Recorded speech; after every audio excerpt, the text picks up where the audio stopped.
Welcome to Legal Marketing Minutes, where I share short bursts of current marketing news and advice. I'm your host, Nancy Myrland. If we haven't met, I'm a marketing, business development, content, social, and digital media speaker, trainer, and advisor for lawyers and legal marketers.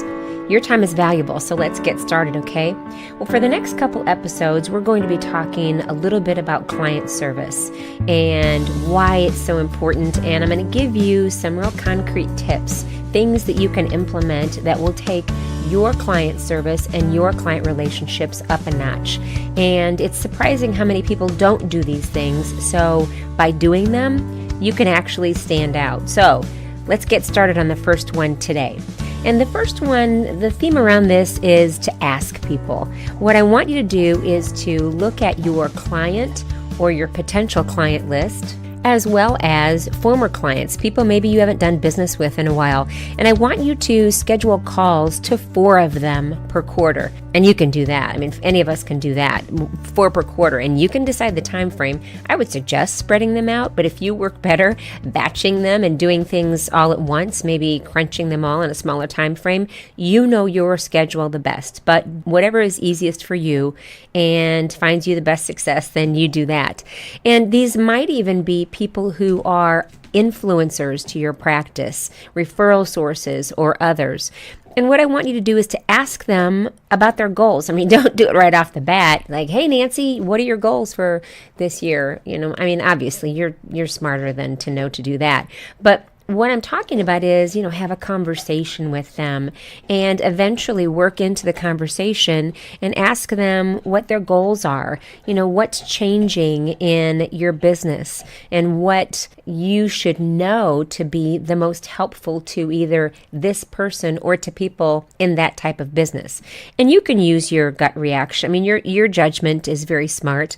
If it's somebody who is a former client and you have a very strong sense you're not going to do business together anymore, then, I wouldn't go so far as to say what I can be most helpful to you, to that person, if they think they're not going to be a client of yours again. And maybe they're wrong, maybe they will be down the road, but then you might word it as such and just say, to be more helpful to people in your kind of business. And do this, I mean, obviously this is purely off the clock. We're not charging for this. We're doing this to crank your client service up a notch. And when you think about it, if you do 4 per quarter, you're going to have 16 really important and impactful meetings throughout the year. Listen, if you want to do more than 4, you go right ahead. What I just don't want you to do is to think, oh my gosh, she told me I had to do 10 per month or 10 per quarter, and I don't have time for that. You know what's doable for you. And if this is too easy for you, then I want you to crank it up a notch and add some numbers to that. And with each of these, you're going to become so much smarter. And then what you can do is to follow up with that person and say, this is a perfect example for following up with somebody and thanking them, obviously, for taking time to meet with you. And if you can't get face to face with them, but they're really important to you and this conversation is really critical, then do it over the phone or do it over a Skype meeting or on Zoom, or there's so many tools that you can use. Then at least meet with that person, but try for face-to-face if you can, because there's nothing like it. There is nothing like being face-to-face with somebody, to actually watch body language, let them feel your handshake, and to actually talk and to smile and to share frustrations, share happiness, share challenges, whatever might come up. So try for that first, and then go for the digital meetings after that. But the follow-up is a thank you. The follow-up is, these are the 3 things that I heard you saying. Am I right? I mean, are these the things that I should be paying attention to? And, I've been studying this now for the last week and spending some time thinking about what you told me. And I've been doing some research on them.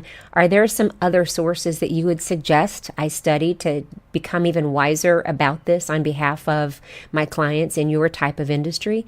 And so the conversation becomes even richer. So again, this is really, the theme for today, as I said, is ask.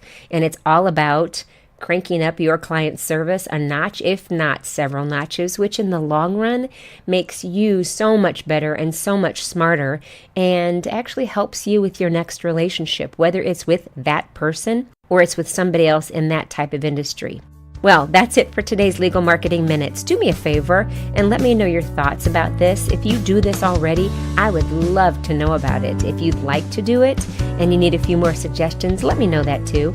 If you're listening on a platform where you can leave a comment, please do so, as I'd love to hear from you. If not, you can always find me on my blog at myrlandmarketing.com, which is MYRLAND marketing.com. Also, if you're connected to the legal profession, and most of you that come here are, I invite you to join my Facebook group where we discuss marketing, business development, content, social, and digital media. And you can find that Facebook group on Facebook by going up in the search bar and just searching for Social Media for Lawyers and Legal Marketers with Nancy Myrland. When you do, let me know this is how you found out about the group. Thank you so much for spending a few legal marketing minutes with me. I know your time is valuable, so I appreciate you spending a few of them here with me. Until next time, I'm Nancy Myrland. Take care.